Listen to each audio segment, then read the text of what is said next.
What's going on, everybody? Welcome to another live show. We're running a bit of a condensed schedule. Felix got his cup because he's just now eating, but a bit of a condensed schedule this week as we have been quite busy, and it is Thanksgiving week, so happy Thanksgiving to everybody out there. We just recently posted our weekly video this morning or this afternoon at around 12. Yep. And then now we're having the live show. So for those of you who are able to join us, thank you guys for joining. And as usual, there's nothing really to sell here except for information and for transparency, a little bit of insurance down below. So if you don't have your insurance sorted out for your track days, click the link down in the description below. And Larry. What's going on? Larry's already in the comments. What's going on, Larry? Larry was featured in the video. So we have the video linked down in the description. Whether you're watching this live or after the fact, go down there, tag Larry, tell him what's up. Make sure you guys let us know which one are you, a proactive or reactive driver. Larry Beck being a proactive driver. So Felix, tell me a little bit about that. Where did this idea come from? Besides having dinner after promising not to talk about cars during this dinner? No, you know, every time I hang out with something, I'm be like, is this on? Or how did I say it on the video? Is this on the record or off the record? You guys are gonna have to let me know. But I know why Larry is online right now, because Larry did his first 19 this past weekend. So I'm pretty sure.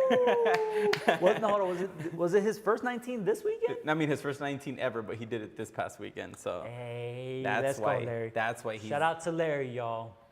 Shout out to Larry. Well, it was hard to contain myself and not talk too terribly about Larry, but we managed in the video.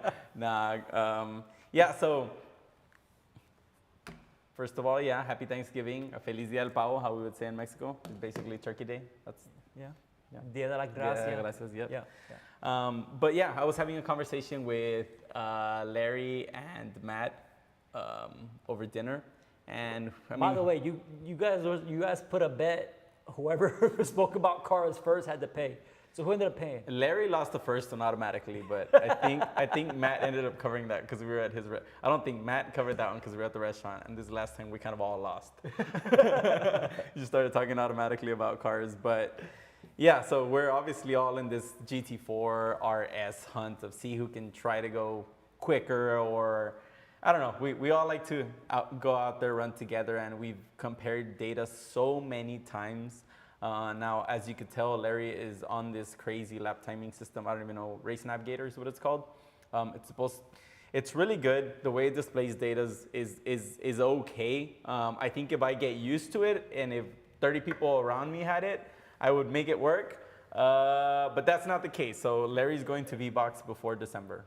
Please, which Larry, is going to be awesome. Listen, man, I like you a lot, but man, I did not like that video system. I'm sorry, y'all. I don't know what it's called, but Race Navigator. It is a 3-camera system. That's the cool part. That's the cool part. Cool. That I noticed in some of his, because I have a folder with a lot of his laps. And sometimes he has it directly facing him, like right in front of him. And then I think he moved it over so you can see the passenger side too. So that is pretty cool that you get 3 cameras in that system. It is cool. But I just did not like the fact that I couldn't see like the result of that lap in that video. It cuts off. Oh, because it shows you, what'd you say it shows you, last lap? It shows you last lap, best lap. Best lap. And then when you actually look at the entire session itself, it runs through the entire session, and then as soon as he crosses the finish line, that's another file. That's another video file. Crazy. Anyways, he'll be on V-Box here shortly. But Let's yeah, go. we were discussing on. We were talking about a ton of stuff, and like I said in the video, we're all within 1% of each other in lap times. I mean, 1% is a second and change. Sure. So we're all flirting with the same numbers, right? Depending on condition, depending on how good we're doing, our tires. And yeah, they just started going back and forth. Larry definitely has a strong opinion on the fact that his car is super balanced and he can make it do whatever. And Matt on the other side is like, this car is pretty much a handful, right? Now, I did say this, and I'm actually dealing with it too. They have very modded cars. Yeah. And our GT4 is slightly modded. And I mean, it's modded, but I'm now like them where you're kind of having to You've gone out of like the Porsche spec or the Porsche factory stuff, and you're having to figure out stuff and correct issues by yourself, right? Larry's car has a pretty solid baseline with the way Dundon recommended everything, and Matt's been the one that's starting to tinker with it just to get it more dialed in for COTA versus a track that's in the Northwest. But yeah, Matt was always like, he continues to work on the car, trying to get the car to act a certain way. He doesn't give a crap, literally, if the car has too much front end or too much rear end. He just wants the car to have one of those, right? So and drive off of, like, if it's got too much rear, he can make the car turn. If the car has too much front, he can just be careful with the rear. But since it's a mid-engine car, it kind of transitions through all that. Yeah. If you're waiting for it, right? So I guess, would it be fair to say then that Larry's driving the out of his car? Yep. He's got it set up the way he has it set up, and he's driving it the way he wants to drive that car. He's making it do the things that he wants it to do. Correct. Matt, on the other hand, is trying to get the car to be, I guess, is it safe to say that he's like one of those F1 drivers that's like, hey, this car needs to feel this type of way instead of driving it the way it is? I think that could be fair. And the other person, I mean, the only person I could compare Matt to would kind of be like, I don't know if he's gonna be like TJ level, but TJ struggles to hop in a car and kind of drive. We may be going off the rails here, but TJ struggles to hop in a car and drive what you have, right? So if the car has too much front end or if the car has too much rear, TJ's like, no, it needs to have more of this. It needs to have more of that. And I think Matt is, he's not like caught up on, I want this, I want that. He's just like, just give me something that's predictable. Give me too much of this or give me too much of that. Consistency. Yeah, he wants that consistency out of the car. He wants consistency out of the car, and the car just doesn't provide that because it's a mid-engine car that is very balanced, but the balance, like I said, comes with what I would call volatility. That's interesting. By the way, we need to add a TJ counter because we mentioned TJ in every single one of these lives. And that guy, you know what? We're going to send him the links to these lives because he's not really much online. Mm-hmm.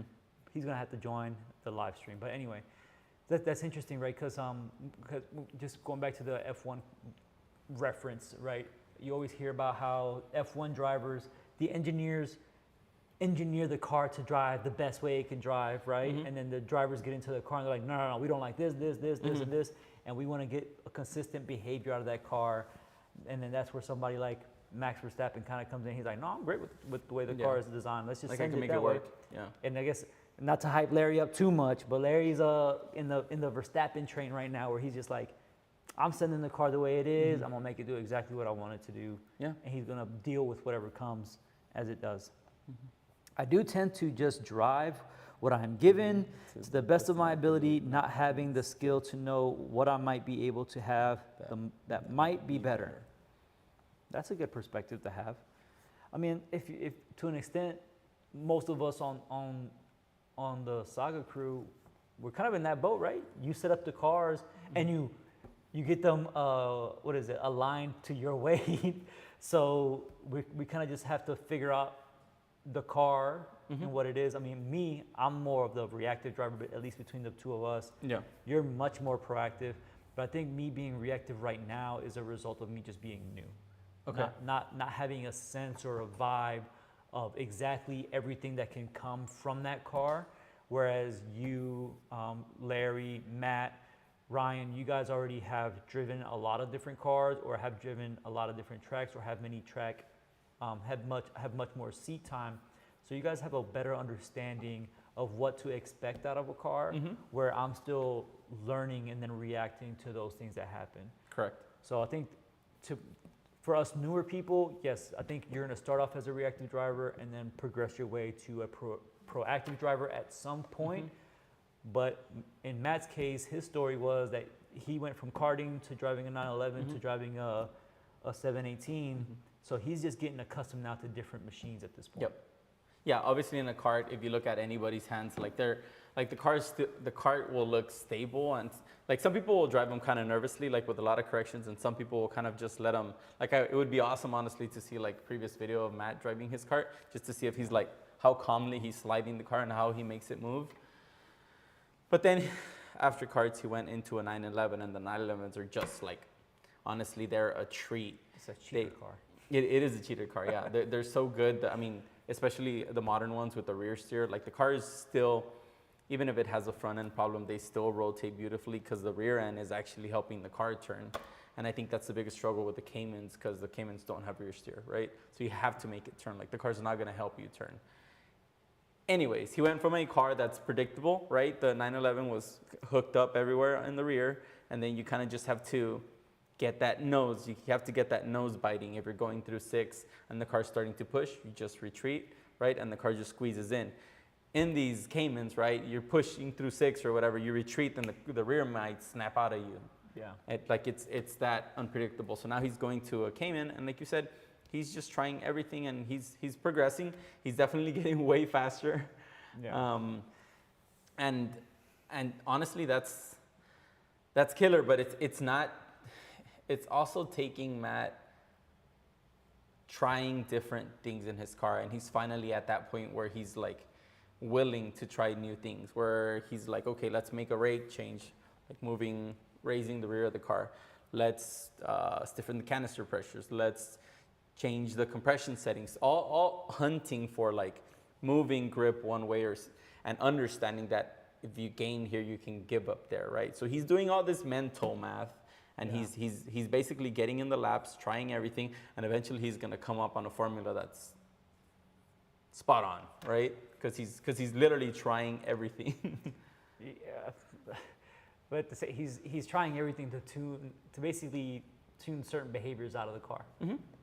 Is that even possible for a Cayman?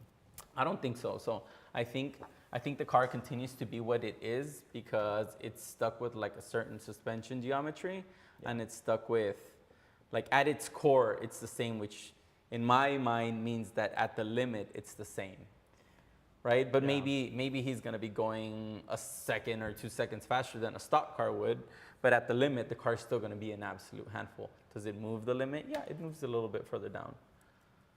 That's interesting, and at least for me, one of the things that kind of stood out, and 'cause I know we said that Larry ran a 19 this weekend, Yep. but he's run a 19 before. No? No, it's his first 19 ever. Oh, that was from November 20 something. I don't remember. I'm looking at too many video files.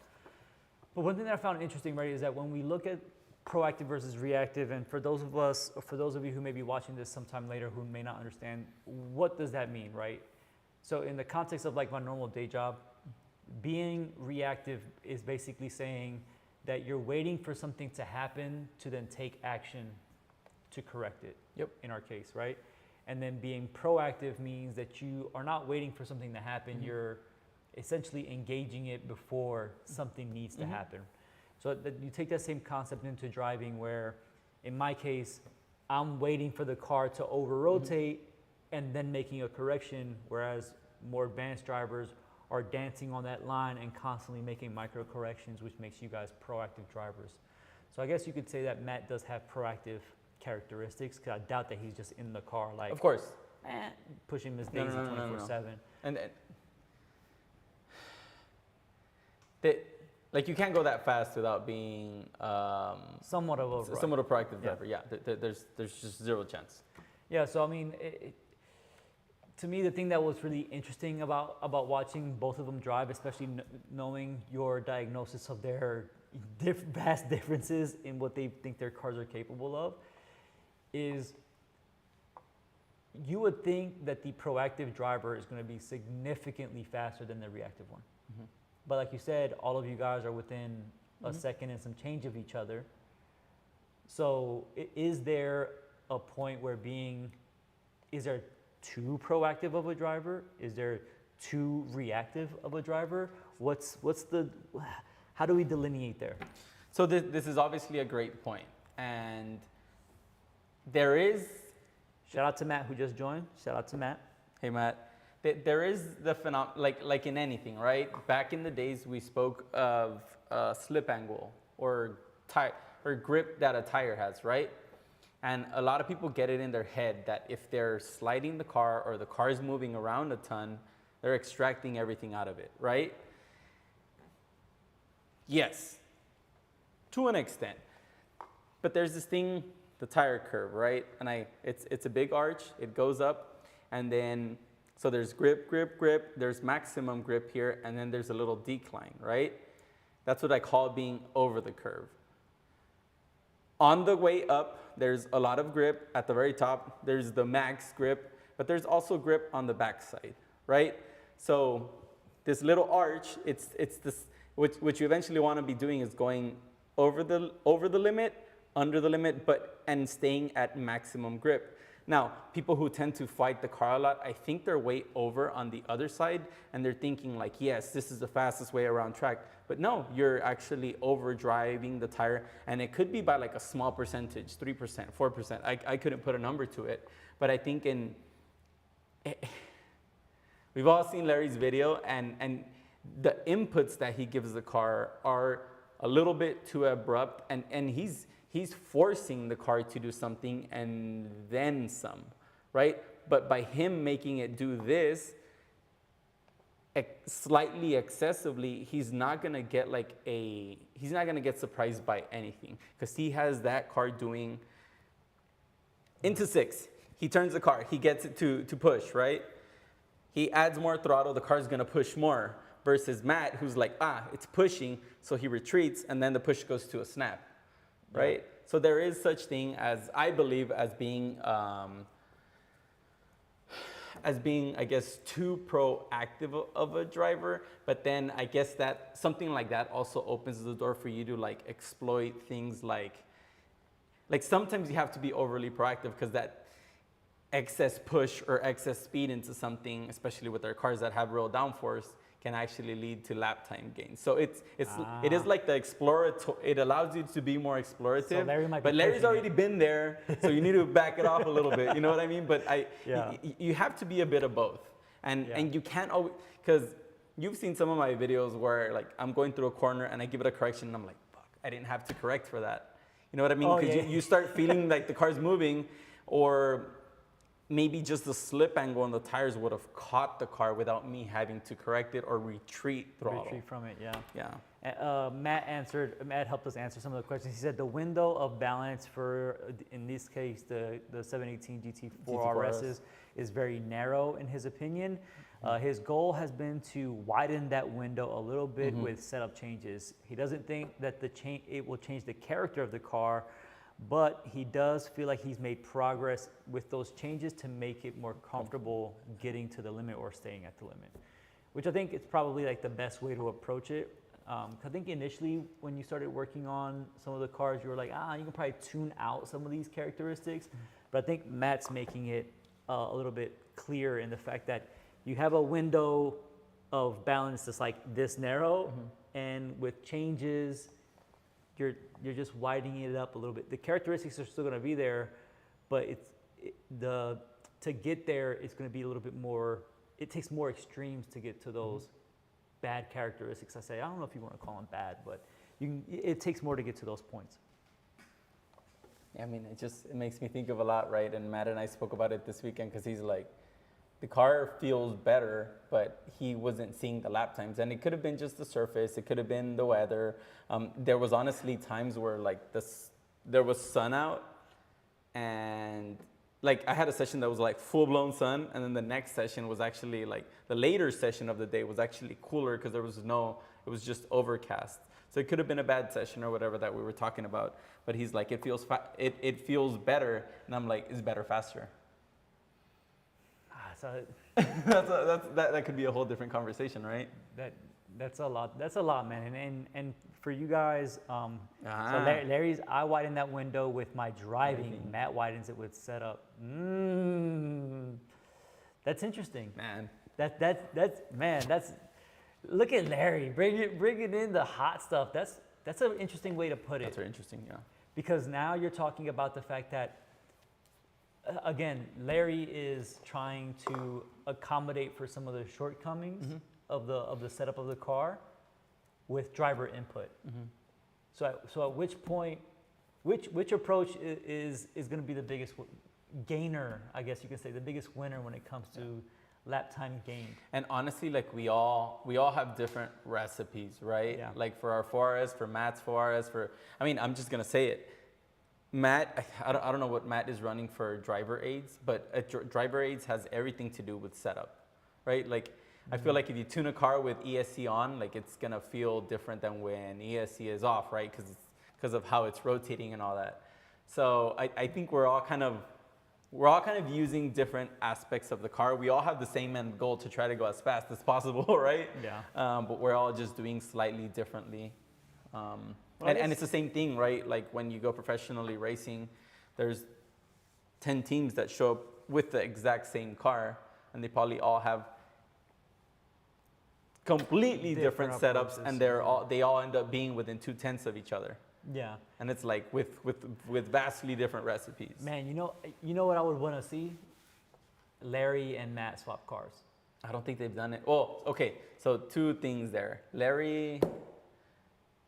Matt will not fit probably in Larry's harnesses because he has them like adjusted for him because I couldn't fit in them. And Larry probably wouldn't want to sit in Matt's car because Matt has his seat like fucking Formula One style. Oh, really? Yeah, like I drove his car and I'm like, oh, what's going on? He's got double seat angle adjusters. Oh, wow. Because he's so tall. Oh, yeah. Because he's so tall. Yeah, so they probably couldn't drive each other's cars if they wanted to, but it'd be great. I think it would be a good, experiment just to see, right? Because Larry's throwing something really good in there, right? He's widening up that window with the way he chooses to drive the car, and Matt's looking for a little bit of an increased window that allows him to be more comfortable in his car. Yeah. I think we've said this before, right? That modifying your car, yes, you're going to naturally see time gained just because of the mods itself, but then it also increases how comfortable you are with pushing that car to the limit. Yes, swapping the cars is the first thing to do to actually validate this discussion. Hey, you know what?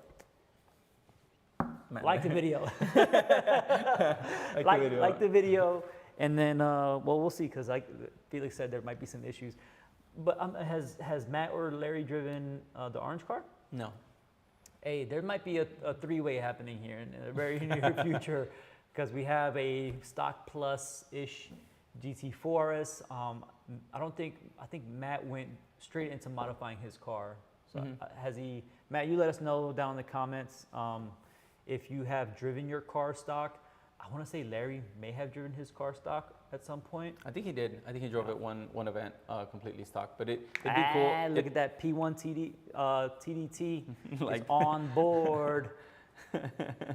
Oh, let's go. All right, there you go. Larry's saying that there may be some swapping going on in February. So I don't know if we're planning on attending that event. We are. Maybe we make that a three-way. There's gonna be more than just swapping. Watch out! Ten cuidado! Hey, it's gonna be a good event. And then on top of that, we need to make time because Larry and Matt are always in the comments. You guys need to actually come down to the shop and be a part of the show, so you guys can come over here and kind of have this discussion directly. So Larry did say he drove his GT4 stock for a long time. Yeah, but I'm talking about your 4RS. I don't know if you've driven your 4RS stock. I want to say you have to. I don't think you went directly into modding it like Matt did. Yeah, I think he did one event completely stock. Yeah, there you go. There's another good idea that maybe everybody should drive the same car. So I don't know. There's possibilities for some content there to either have all of you guys drive the orange car, because I think that was a little bit more flexible since a lot of people do rotate out of that car, or to just have a shootout, orange versus black and yellow versus blue. Same day, same track, same rubber, same session. We could do same day, same track, same rubber on all but of them. I heard Larry doesn't like doing anything outside of the Hoosier R7s.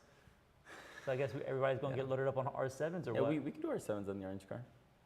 Matt, you let us know. Yeah, because Matt's running 265 315s. I think that's what Larry's going to go to, and we can definitely go to. We all have the same wheel offsets. There you go. Well, listen, y'all. Thank you to P1 TDT for liking it.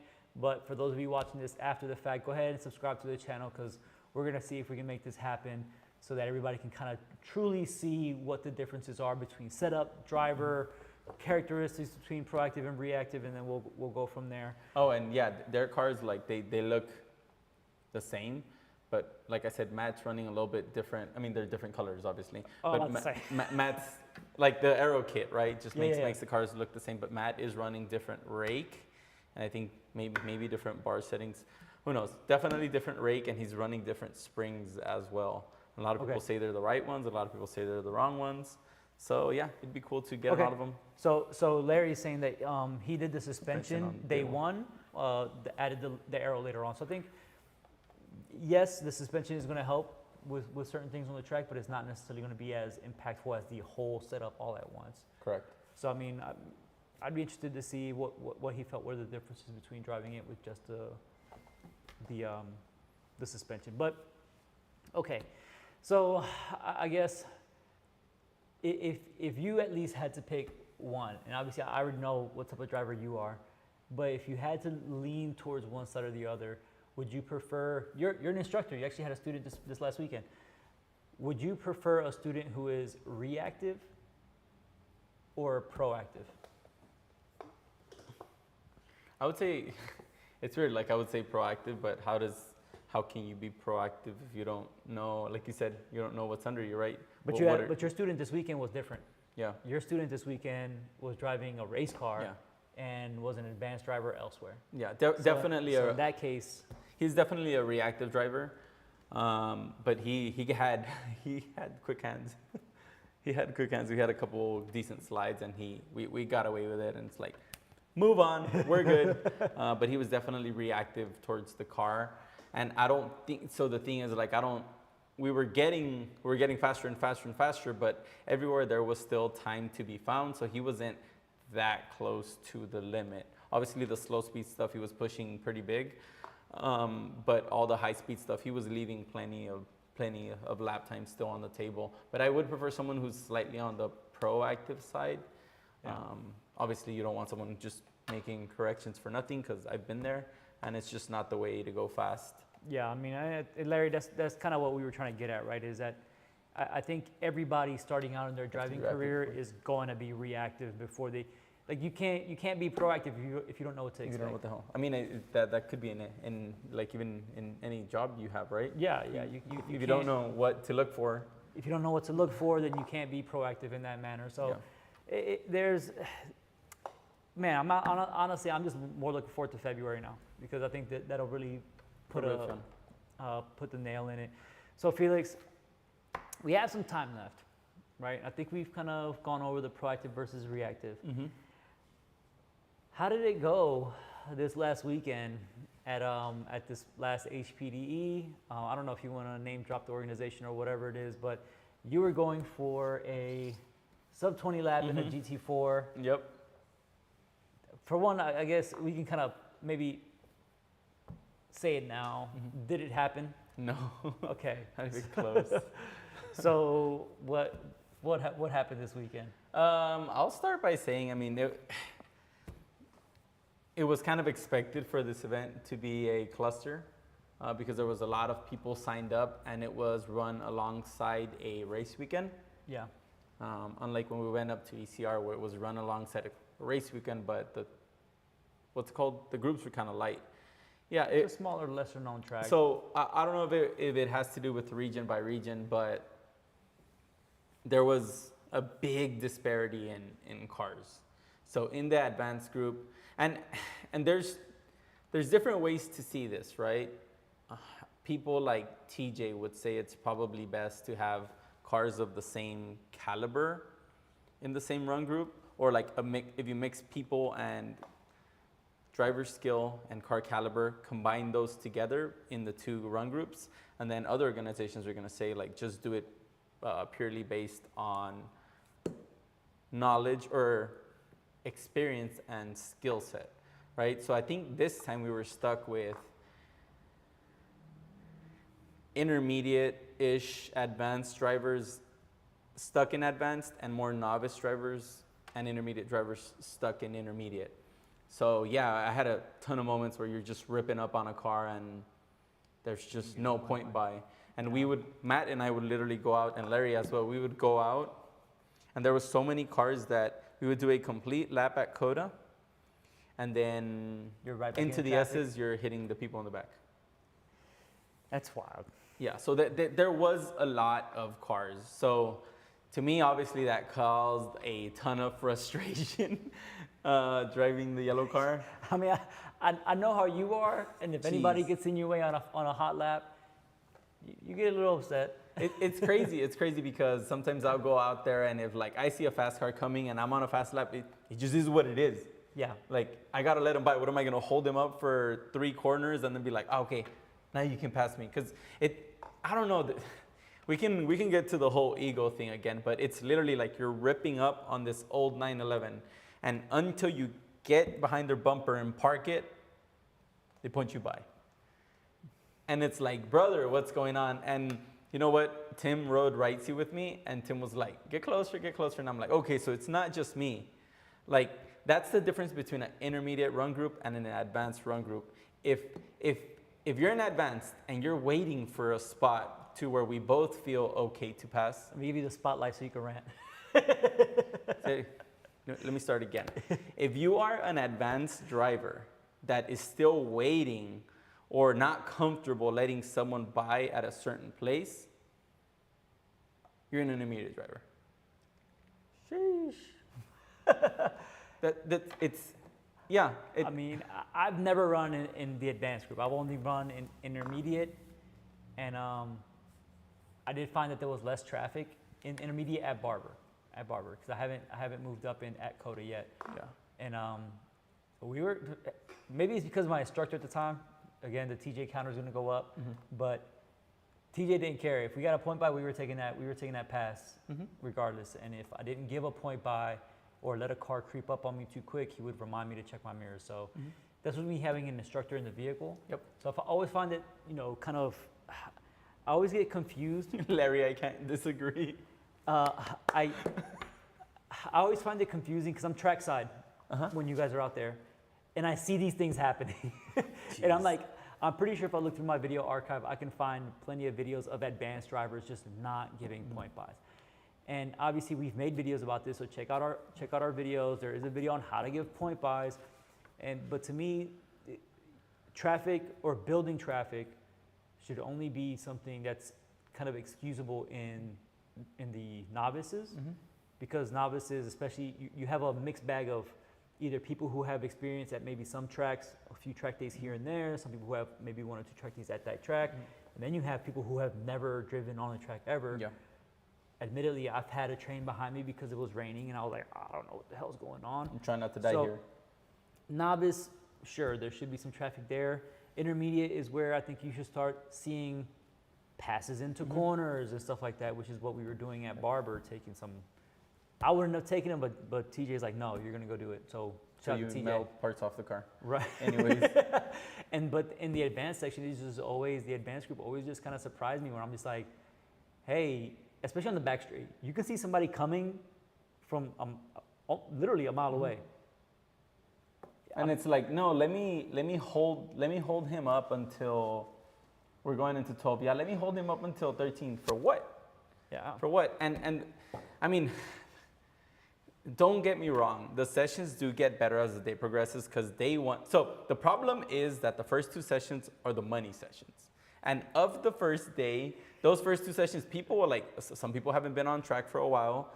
So people are kind of starting to see who's going to be running up on them or how fast the leaders are going to catch the tail. So I get it. A lot of people get caught off guard. We all have our days where like a car runs up on you and you're like, holy shit, I didn't see that, right? Like I should have been on my toes.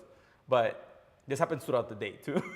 Yeah. So. I mean, shout out to Chris. Apparently you guys made a friend this last week in Garage 2. Fastest driver this weekend probably. Oh, let's What'd you run, Chris? I think Chris did like a 16 point something. No. Just fucking ripping, yeah. In what car? New 3RS. Wowzers. New 3RS. But on tires that are like $4,000. Anyways. But something you just said is very interesting to me. should you still be in the advanced group if you've taken like maybe a 4 to 6 month hiatus at that I know where given this track? is going. Like at that point, should there not be a little bit of the cobwebs you should have to dust off before just being thrown into the advanced group? Well, so man, I think it's honestly it's a great question, and that's something I've thought about.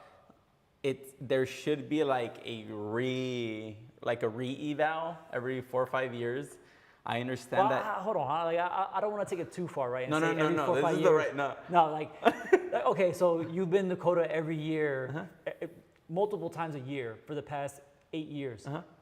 You're gonna do a reevaluation every 4 years when you've been there. You were just there a month ago. Brother, I do reevaluations of myself. I get Tim in the car every 3 months or 4 months.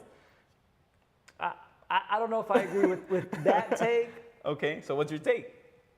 I think if you haven't been at the track for a minute, okay, your student, Okay. for instance, was an advanced driver at which tracks? Did he mention it? I think he's from the Colorado area, so he was an advanced driver in a lot of the local small tracks. Okay, so he's an advanced driver at those small local tracks. What group were you instructing him in? Intermediate. Okay, that's perfect for me. But some of these peoples are reoffenders. They're not people who have taken high, like there's people who, like we go to, hope you're not watching this, Mr. Corvette guy. Like it's every single event. It's the same guy through different organizations. But I think that's when the community kind of has to get together like, hey, especially when we get into those, I think, who was it? PCA is the one who does like the briefing at the middle part of the day where Yeah, they everybody do kind of gets together to like a driver's meeting or like a secondary. In the Army, we would call that like an after-action review, right? Where everybody kind of gets together and talks about what happened during the session. There you go. So even Larry said, I'd be happy to have reevals. It's just a matter of having an advanced instructor write you for a session. Oh, watch out. Jeff is in a brand new N3. brand new whip, who this? Hey, who this?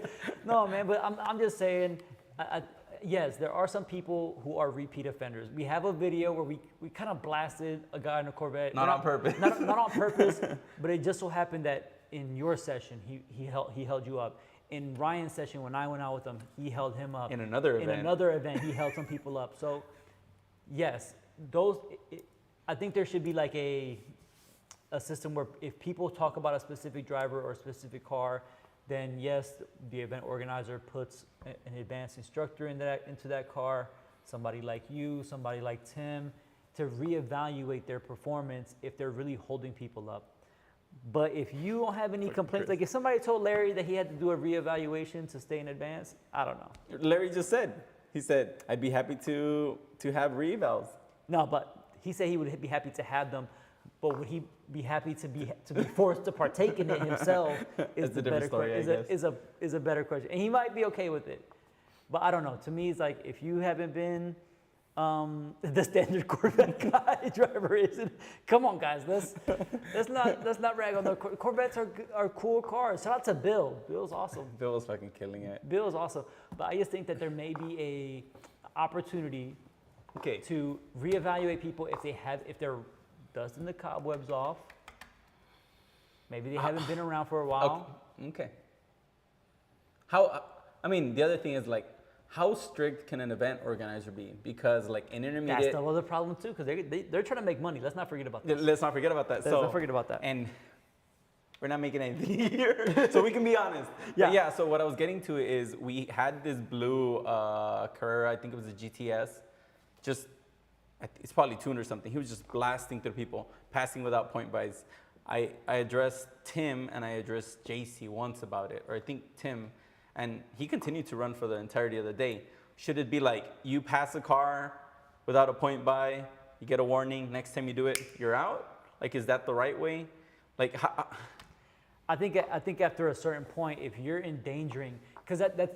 But they have to wait for an accident, probably. No. But this is where we start getting. We're gonna be arguing here for a minute, I guess, because I think it's the reason. Why do we have point buys? It's communication between drivers. Not just that, but look at F1 for instance. Are they really getting rowdy and having accidents in the straights? No. It's in the corners, right? And that's why to me, it makes sense to have a system where we communicate to allow people to pass. I think safety is probably the most, well, not probably, it is the most important thing for enthusiasts who aren't getting paid. People are going out there to pay to partake in this event. So a point by to me is mainly designed around safety of all the drivers on track. So it's a way for us to communicate. If a driver is not being safe because he thinks he's faster than the next guy and doesn't want to be held up, you're risking the safety of not only just yourself, but everybody around you. So I would be completely okay and for it if event organizers were like, hey, we told you about this once, you did it a second time, you're leaving for this event. If you come back and do it again, you're banned from ever coming to one of our events. Now, the difference to me is that event organizers are not likely to do that because that's money walking away. Yeah, I mean, Matt just said something. He said maybe we need a point system in advanced HPDs. Too many points gets you an automatic re-eval. That wouldn't be bad. See, I think that's better. See, shout out to Matt. I think everybody gets a read. No Saga track days because Felix is gonna be like, "Oh, you advanced driver where? No. Hey, Ryan, get in the car, evaluate." No, but I think that would be a very good way to do it. To like, hey, if you get black flagged for something, but then we have to set we have to appoint stewards, HPD stewards. What do you mean, brother? You know what a steward is? Yeah, I know what a steward is, but it's like the person who's like keeping track of all this. This guy passed me without a point by. You show him the video, and then they go through the video, and then, okay, this guy gets 2 points on his HPD license. Hey, you know what, Larry, at COTA, I know for a fact that, because I've been in, That's what I just said. Yeah. I've been inside of race control before, and they see everything. And they're in there actually talking about every single car and what those cars are doing.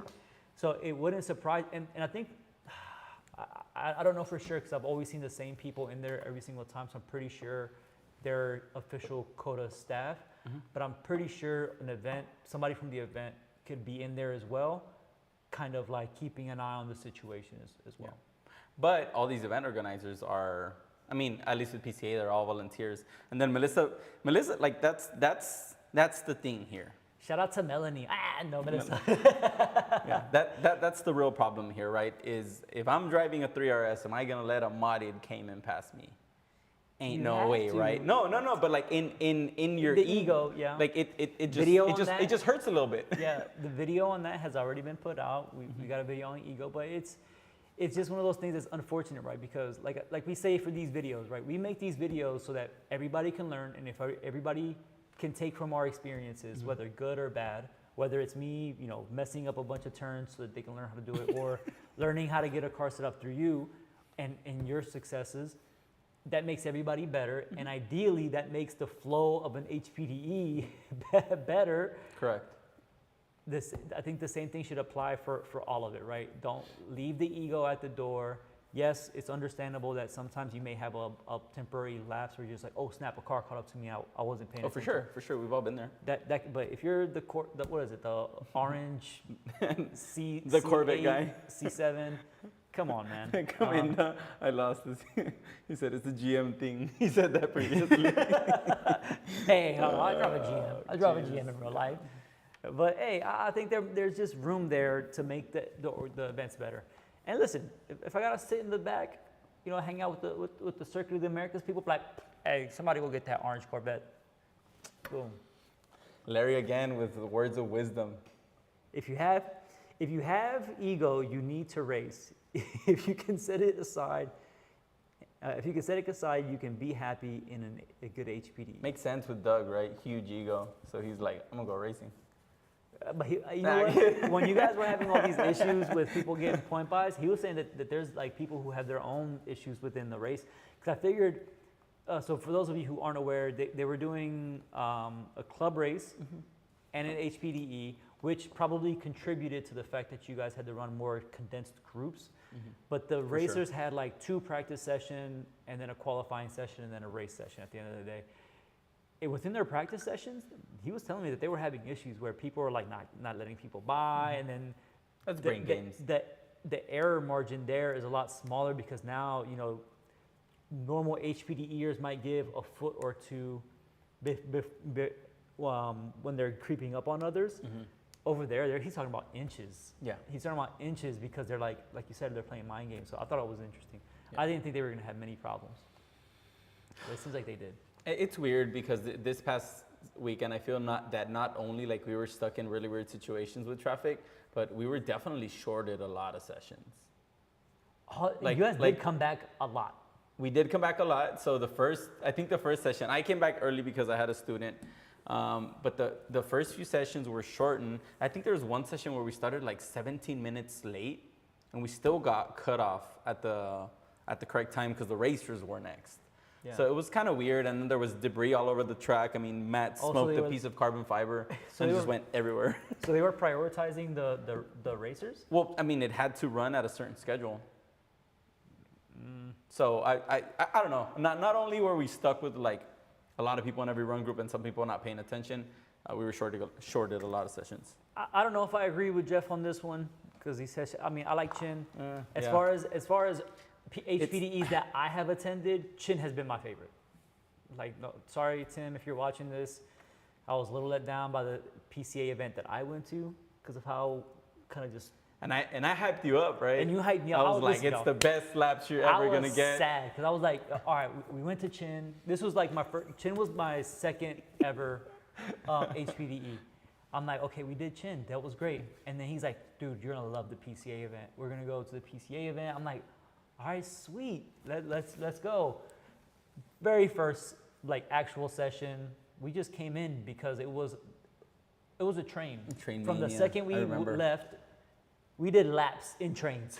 We literally, and then Jason and I were like, hey, let's just go in. But I did move up to the advanced group. Not the advanced group, the intermediate group at that particular PCA event. So I don't know if that automatically keeps me there forever. Maybe yes. So, hey, and maybe it might be worth for me doing a re-eval there because I haven't driven at COTA since March. February. No, March. March was the PCA. February was. See, like he don't even remember. Oh, February was Chin. But right? I don't know if I necessarily agree with what Jeff is saying because at the end of the day, we have attended many more Chin events than PCA events at many more tracks. And I still see tons and tons of just bumper to bumper flybys where the person in front just does not give the point by. Yeah, and I agree with Chris. He said part of what makes a good event is the people there. I mean, the people make it. Yeah, absolutely. Honestly, again, why do we make these videos? John is the one who wants people to learn from our mistakes and our successes. So we make these videos with the intention and the hope that people watch them, right? Yep. And learn from it so that they can take it to their sessions, make themselves better. But why do we need to make videos on point buys? To help other people understand. Yeah, we shouldn't need to, but yes. So we can make it better, right? Yeah, we shouldn't need to. Ultimately, as much as I wish we could just be like, hey, if you're attending this event, watch this point buy video so that you guys understand what is expected of you at different levels so that people in the advanced group know what to expect there, people in the intermediate group know what to expect there, and then obviously the novices, we're typically in class hearing about this stuff all the time, so that should be ingrained in the class. And I think what bothers me most about oh, look at that. Look at that. Jeff said that if you hold people up with Chin, you get demoted. Because of that, nobody wants to be that guy. Orange Corvette was definitely at the Chin event, so he should have gone. I think he eventually ended up, because he ended up in your session. No. I was doing a ride along with Ryan that day. So Ryan was like, let me show you what the yellow car can do. And I was like, bet. And he showed me what the yellow car can do in the advanced group.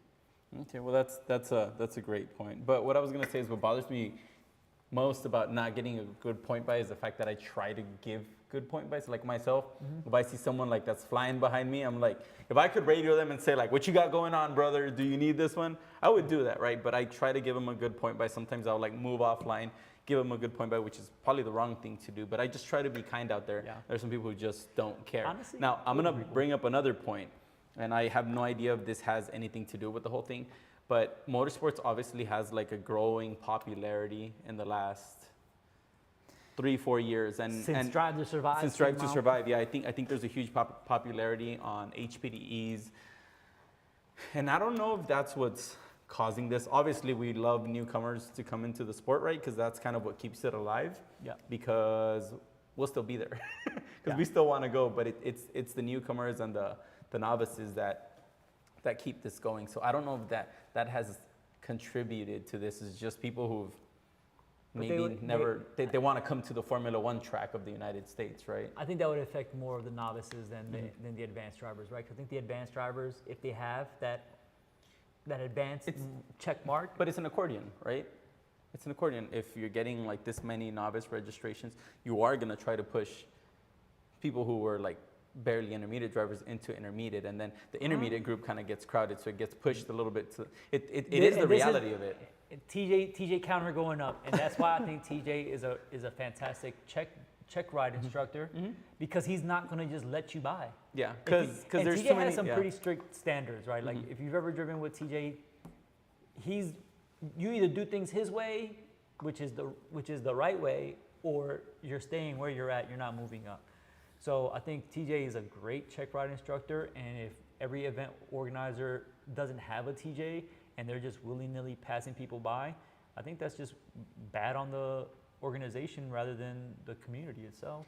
I mean, yeah, they need someone like TJ who's literally gonna lay it down without skipping a beat. TJ right? has no filter either. Yeah, without skipping a beat, because anyone else is gonna like.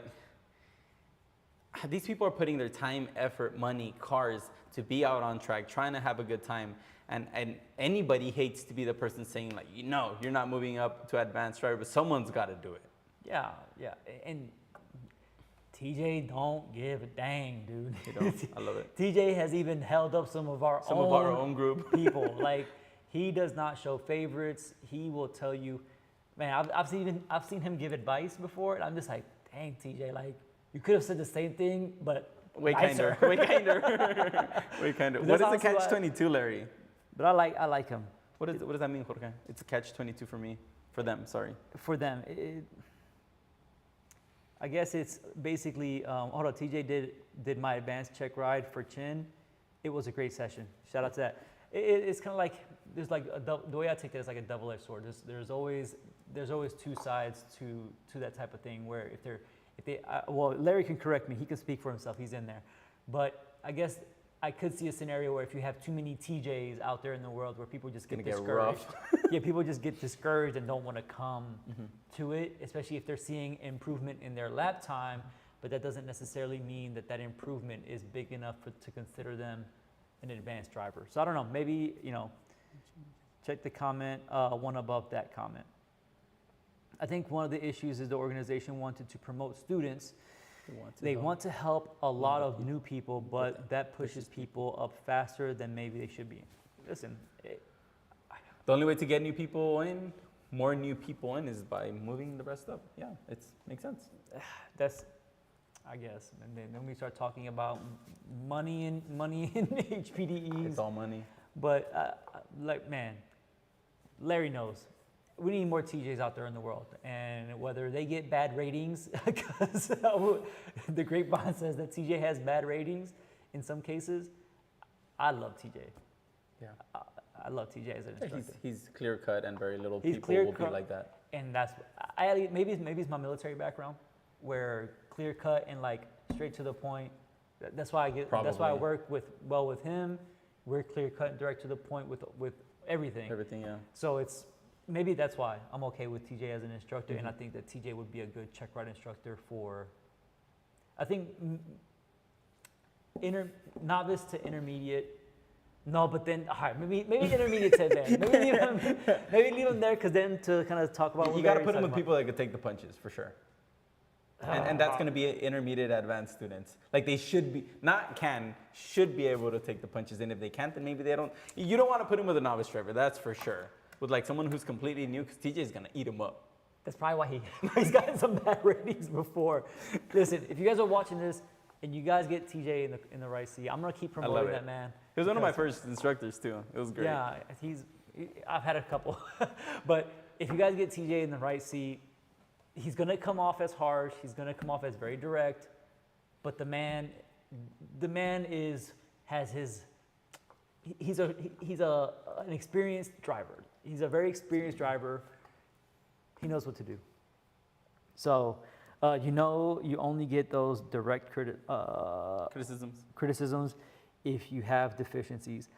Honestly, though, I know we're kind of going on a tangent. We'll wrap this up here shortly. But I have been in situations where people are providing very soft criticism, and the message isn't clear enough at that point. And I think maybe that's with anything in life. That is with anything. Like, I'm talking about like military stuff at this point. But then if the person doesn't accept that soft criticism and doesn't take action and doesn't fix what they're being told to, then I think that's when you lay the hammer down. You're just like, hey, you suck. You're doing something wrong. But I don't know. Man, this is tough. This is honestly tough. And then with PCA being like a national organization, I'm sure they have certain guidelines to stick to. It's not just, I mean, Chin is national as well. Well, I mean, they cover the East Coast. But a PCA, like, what they do here has to correlate with what they do in Cali, what they do in New York, what they do in don't even Wisconsin. Never mind. All right, listen, there might be some hurdles there, but at least for us here at our home track, keep TJ in the right seat of those check rides, all right? All right, Felix, we've been at it now. Let's see, let's read the last one. Jeff says, that calls for more advanced instructors at one time per each of the DEs or once per weekend. That way they will continue to improve. Honestly, I wouldn't have a problem with every advanced driver having to do at least like maybe a lap with an instructor, and that would provide a learning opportunity for some. Larry, chill out. Larry said, proactive is greater than reactive. Done and decided. Sorry, Matt. Hey. No, okay. No, wait, no. Go. So I used ChatGPT to give me like ideas for like the thumbnails and stuff like that, Larry. And ChatGPT was straight up giving me like basically proactive drivers are the king of the track. Like that's how they described it. So I'm not saying anything about Matt. Matt, we love you, but according to ChatGPT and Larry, proactive drivers are better. So yeah, two things. One, I mean, Matt, try to be more like Larry. Larry, try to be more like Matt. Oh, you know what? And then, or you guys get like your genes, combine them, have a baby, and then boom, perfect driver. All right. Perfect. Pineapple Express just popped into my They had a baby and boom. Anyway, never mind. Perfect. Hey, if I had Matt's skill, I'd be awesome. Listen, I guess if we wanted to really get down to it, what proactive and reactive drivers, put your best lap time at COTA in the comments and let that be the deciding factor. Let them fight it out that way. Anyway, listen, guys. I think we've done our dues for today. Felix, and gone off the rails. And gone off the rails. Sorry, but guys. We're back. We're back. But Felix, you got anything else for the people? That's it. Y'all just have a happy Thanksgiving. We will be back to regular scheduling next week. So just bear with us as we get through the holidays, because obviously I have my own mama in town, so I'm ready to go. But Felix is going to be out of town, so the show would not be able to happen on Thanksgiving Thursday. But since we will not see you guys, happy Thanksgiving, and then expect some schedule changes for Christmas. Mm-hmm. But we will always make time to bring this to you guys. So without further ado, thank you guys for watching. If you enjoyed the stream, hit the like button. As usual, thank you for the usual suspects and to those who usually join our live streams. If you're not following us on Instagram, check us out at Saga Motorsport. Subscribe to the channel, and we will see you guys for the next one.